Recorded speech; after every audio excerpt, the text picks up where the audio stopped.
Hi, myself അനൂപാസിൽ, കോഴിക്കോടാണ് സ്ഥലം. 2024 June 8 CMA enter പോത്തുകൾ clear ചെയ്യാൻ പറ്റി. CMA ചെയ്യുന്നതിനെ പറ്റി പറയുകയാണെങ്കിൽ ഞാൻ സയൻസ് ബാക്ക്ഗ്രൗണ്ട് ആയിരുന്നു. അതായത് +2 വരെ എന്ന് പറഞ്ഞാൽ ഒരു ഒരിക്കൽ വന്നതാണ്. 10ാം ക്ലാസ് കഴിഞ്ഞു, കൂട്ടുകാരൊക്കെ സയൻസാണ് എടുക്കുന്നത്, ഞാൻ സയൻസ് എടുത്ത്. +1 +2 കൊറോണ ബാച്ച് ആയിരുന്നു. അങ്ങനെ അത് കഴിഞ്ഞിട്ട് എന്ത് എന്നുള്ള ഒരു അവസ്ഥ, അതായത് അവിടെയാണല്ലോ ജീവിതത്തിൻ്റെ ടേണിംഗ് പോയിന്റ് എന്നൊക്കെ പറയുന്നത്. അങ്ങനെ അവിടെ എത്തിയപ്പോൾ സത്യമാണ് എനിക്കൊരു പ്ലാനിങ്ങും ഇല്ല മുന്നോട്ട് എന്തെന്നില്ല. അവിടെ സ്റ്റെക്കായ ഒരു അവസ്ഥ ആയിരുന്നു. അപ്പോഴാണ് അങ്ങനെ യൂട്യൂബൊക്കെ നോക്കിയിട്ട് CMA ഒരു കോഴ്സ് ഉണ്ട്, അങ്ങനെ 3.5 കൊല്ലത്തെ ഡ്യൂറേഷനാണ്, നല്ല സാലറി കിട്ടും, നല്ല ഓപ്പർച്യൂണിറ്റീസ് ഉണ്ട് എന്നൊക്കെ പറഞ്ഞത്. ഞാൻ മെയിനായിട്ട് സാലറി ആണ് നോക്കിയത്. അപ്പോൾ അങ്ങനെ CMA എടുക്കാൻ വിചാരിച്ച്. പക്ഷെ ഒന്നുകൂടി അന്വേഷിച്ചപ്പോൾ CMA പറ്റി നല്ല നെഗറ്റീവ് കിട്ടും. നെഗറ്റീവ് അല്ല, സത്യാവസ്ഥ തന്നെയാണ്. നല്ല വോളിയുണ്ട്, അത്യാവശ്യം നല്ല ടഫാണ്, എഫേർട്ട് ഇടുന്നവനെ രക്ഷപ്പെടുമോ എന്നുള്ളൊരിതാണ്. പക്ഷെ ഞാൻ കേട്ടത് അങ്ങനല്ല.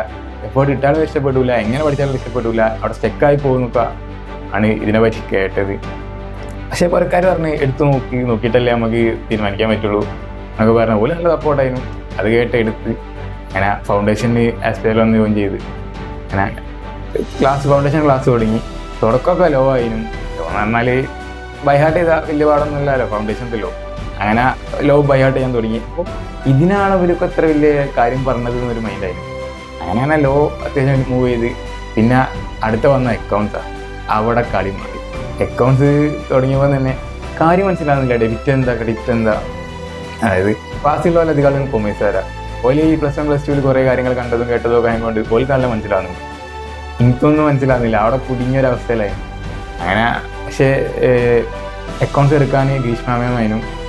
മാം നല്ല സപ്പോർട്ട് തന്നു. അതായത് ക്ലാസ്സിന് ശേഷവും ഇരുത്തി പിന്നും പറഞ്ഞു തന്നു. കുറേ ക്വസ്റ്റ്യൻസ് എക്സ്ട്രാ ചെയ്യിപ്പിച്ച് +1 +2 കാര്യങ്ങളും കൂടി പഠിപ്പിച്ചേക്കെന്ന് എനിക്ക് തോന്നുന്നു. കുറേ ഇരുത്തി പഠിപ്പിച്ച് സത്യം പറഞ്ഞാൽ അത് വലിയ ഉപകാരമായിരുന്നു. ഇൻ്റർലേക്ക് വന്നപ്പോൾ അക്കൗണ്ട്സിൽ നല്ല ബേസ് ഉണ്ടായിരുന്നു, നല്ല ഗ്രിപ്പ് ഉണ്ടായിരുന്നു.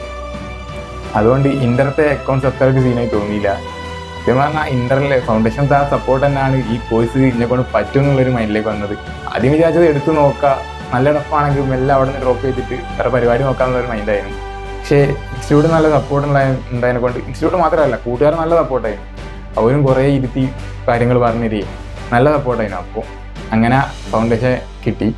ഇൻ്ററിലേക്ക് കയറിയപ്പോൾ ഫസ്റ്റ് FM ആണ് എടുത്തത്. FM ഒന്നും വലിയൊരു സീനില്ലായിരുന്നു. അക്കൗണ്ട്സിൽ നല്ല ഗ്രിപ്പ് ഉണ്ട് അത്യാവശ്യം. അതായത് ഫൗണ്ടേഷൻ്റെ ഗ്രിപ്പാണ് വേണ്ടിയത്. ഫൗണ്ടേഷനിൽ നല്ല ഗ്രിപ്പ് ഉണ്ടായിരുന്നു. അതുപോലെ തന്നെ കുറേ ഇക്വേഷൻസ് ആണ്.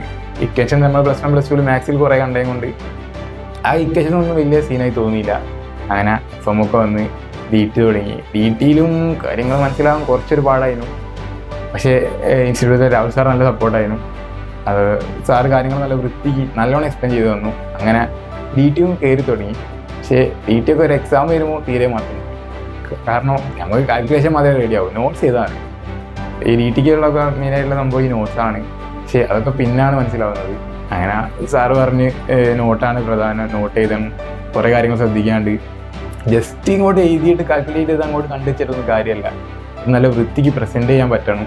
എൻ്റെ ഹാൻഡ് റൈറ്റിംഗ് ആണെങ്കിൽ ഭയങ്കര മോശം, വായിച്ചെടുക്കാൻ പറ്റില്ല. സത്യം പറഞ്ഞാൽ ഞാനിത് നോട്ട് ഇങ്ങനെ വായിക്കാൻ പറ്റാത്തൊരവസ്ഥ എനിക്ക് കാര്യങ്ങൾ. അങ്ങനെ സാറും മിസ്സും ഇങ്ങനെ കോപ്പി ചെയ്യുന്നതിനെ പറ്റി പറഞ്ഞു. പക്ഷേ ഇത്ര വലിയ പ്രായത്തിൽ നമ്മൾ കോപ്പി ചെയ്ത് കുത്തിരിക്കാറ് എനിക്കൊരു നല്ല കുറച്ചിലായി തോന്നി. പിന്നാണ് ഇൻസ്റ്റിറ്റ്യൂട്ടിൽ ഇങ്ങനെ എക്സാംസ് വന്ന് നോക്കുമ്പോൾ കാൽക്കുലേഷൻസ് ഒക്കെ ഉണ്ടാവും, പക്ഷേ മാർക്കുണ്ട്. കാരണം അത് വൃത്തിക്ക് പ്രസൻറ്റ് ചെയ്യാൻ പറ്റുന്നില്ല. ഹാൻഡ് റൈറ്റിംഗ് അത്രയ്ക്ക് മോശമായത് കൊണ്ട് എഴുതിയാൽ മാത്രം പോലെയല്ല, അത് വായിക്കാനും പറ്റണ്ടേ. അങ്ങനെയായി. പിന്നാണെങ്കിൽ കോപ്പി ചെയ്താണ്ട് ഒരു നിവൃത്തിയില്ലാന്ന് മനസ്സിലായത്. അങ്ങനെ കോപ്പി ചെയ്താൻ തുടങ്ങി. കോപ്പിയിൽ ആദ്യം നമ്മൾ ABCD ആയിരുന്നു. അതും എനിക്ക് നല്ല കുറച്ചിലേക്ക് തോന്നി. പിന്നെ ഞാൻ ലോ ഒക്കെ എഴുതിയാണ് പഠിക്കില്ല. അപ്പോൾ ബൈഹാർട്ട് ചെയ്യാൻ വേണ്ടിയിട്ട് ഞാൻ കുറേ ഇങ്ങനെ പഠിക്കും. അപ്പോൾ ആ എഴുതി പഠിക്കുന്ന ഞാൻ എന്തുകൊണ്ട് കോപ്പി ചെയ്തിരിക്കൂല, അപ്പോൾ അടുത്തൊന്നും നടക്കും, ഹാൻഡ് റൈറ്റിംഗ് നന്നാവുന്നുള്ളൊരു മൈൻഡിലേക്ക് വന്നു. അങ്ങനെ കോപ്പിൻ്റെ അകത്ത് ഈ ലോൻ്റെ കാര്യങ്ങൾ എഴുതി പഠിക്കാൻ തുടങ്ങി. സത്യം പറഞ്ഞാൽ നല്ല സമയം എടുക്കും. കാരണം ഇത് പഠിക്കുകയും കോപ്പി ചെയ്യുകയും കൂടിയാണല്ലോ. അത് ഞാൻ അങ്ങനെ ചിന്തിക്കും, ഇതെന്തിനാണ് ഇപ്പോൾ ഇത്ര വലിയ കാര്യം, ഹാൻഡ് റൈറ്റിംഗ് ഒക്കെ നമ്മൾ എഴുതുമ്പോൾ ശ്രദ്ധിച്ചാൽ പോരെ. പക്ഷെ അങ്ങനെ ശ്രദ്ധിക്കാമെന്നുണ്ടെങ്കിൽ എക്സാംസ് ഒന്നും എഴുതി തീരൂല. ഞാൻ 2 ക്വസ്റ്റ്യൻ എഴുതുമ്പോൾ സമയം കഴിക്കും. ആ ഒരു അവസ്ഥയില്ല, വൃത്തിയിലെഴുതാൻ നന്നായി. പിന്നെ അങ്ങനെ കുറേ കാര്യം കോപ്പി അങ്ങനെ എഴുതി. പക്ഷെ അത് നല്ലൊരു ഇമ്പ്രൂവ്മെൻറ്റ് ഉണ്ടായിരുന്നു. ഹാൻഡ് റൈറ്റിംഗ് അത്യാവശ്യം ഒരു വൃത്തിയായി വന്നു. അത്ര ടോപ്പായിട്ടൊന്നുമില്ല, എന്നാലും അത്യാവശ്യം ഒരു വൃത്തിയായി വന്ന് വായിക്കാൻ പറ്റും. ഇന്ത്യ തന്നെ വായിക്കാൻ പറ്റും. അങ്ങനെയെങ്കിലായി കിട്ടി. പിന്നെ ബോത്ത് ഗ്രൂപ്പാണ് എഴുതിയത്. ബോത്ത് ഗ്രൂപ്പിൻ്റെ പ്രശ്നം എന്ന് പറഞ്ഞാൽ 8 വിഷയമുണ്ട്. പഠിച്ചു തുടങ്ങും, ലോന്ന് തുടങ്ങും. ലാസ്റ്റ് സെക്കൻഡ് ഗ്രൂപ്പത്തെ മാനേജ്മെൻറ്റിലെത്തുമ്പോൾ പരിപാടിയൊക്കെ കഴിഞ്ഞിട്ടുണ്ടാവും, ലോ ഒക്കെ പോയിട്ടുണ്ടാവും.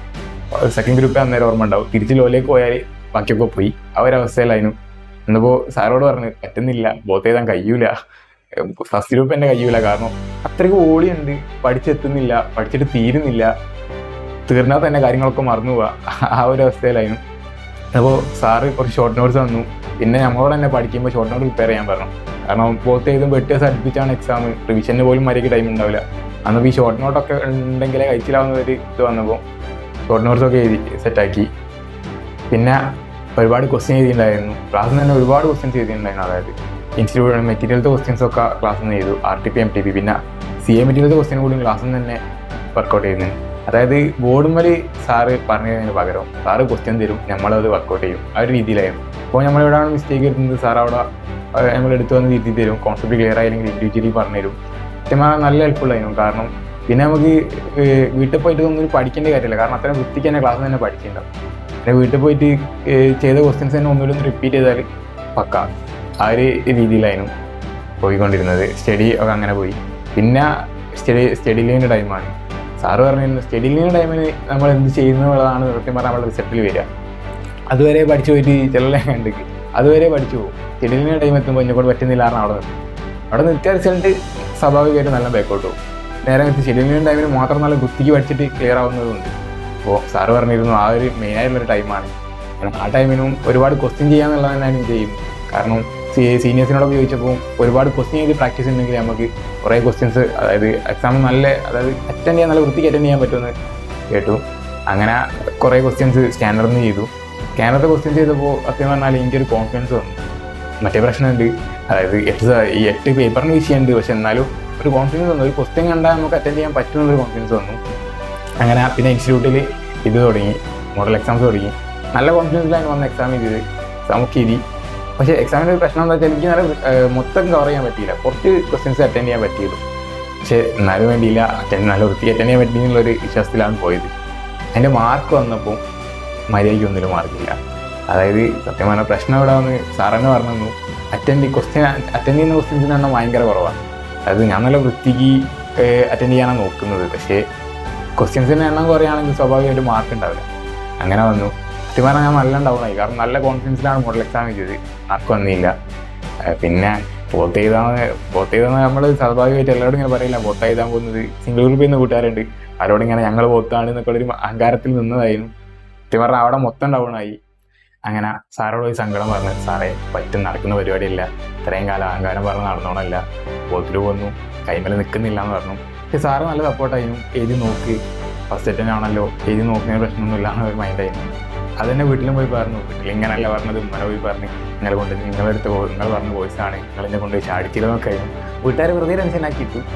അങ്ങനെ പിന്നെ എക്സാമിൻ്റെ ടൈമായി ലോ എഴുതിയപ്പോൾ തന്നെ കോൺഫിഡൻസ് ഒന്ന് ഡൗൺ ആയി.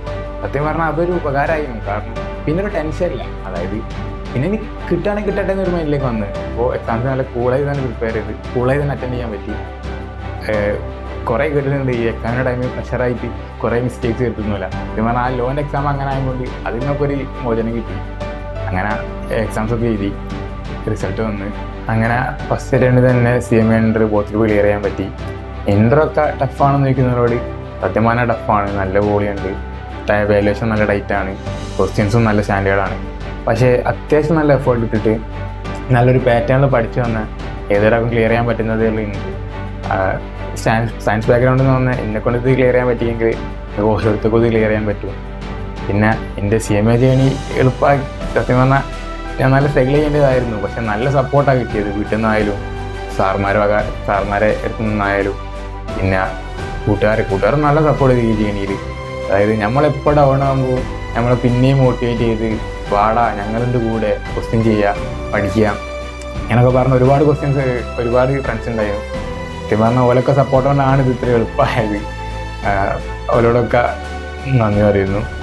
പിന്നെ അടുത്ത അറ്റംപ്റ്റ്, അതായത് ഡിസംബറിലൊക്കെ എക്സാം എഴുതാൻ പോകുന്നവർക്ക് all the best. Thank you. പിന്നെ എക്സ്പെക്ട് ടു അച്ചീവ്.